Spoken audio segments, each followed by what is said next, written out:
How to fix no sound after Windows 11 update. Let's get started. Use the audio troubleshooter. For that, launch settings. Now go to the system tab, navigate to the option troubleshoot, click on other troubleshooters, find playing audio and click run. Let Windows attempt to detect and fix the problem. If this does not solve it, move on to the next step.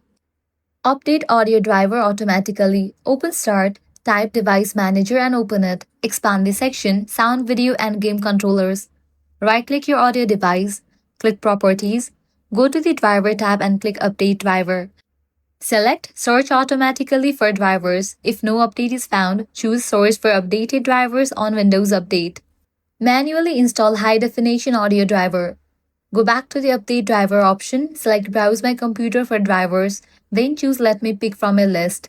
Select High Definition Audio Device, then click Next. Press Yes to confirm installation, then restart your PC.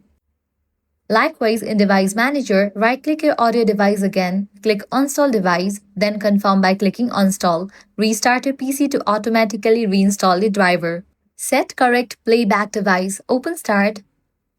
Type Control Panel, launch it. Go to Sound.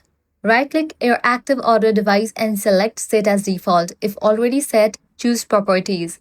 Inside Properties, go to the Enhancements tab.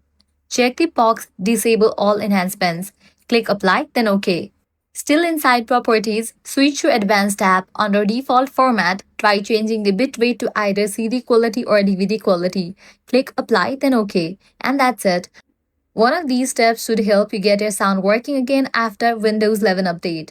If this guide helped you out, do not forget to like, share, and subscribe to our channel. Thanks for watching.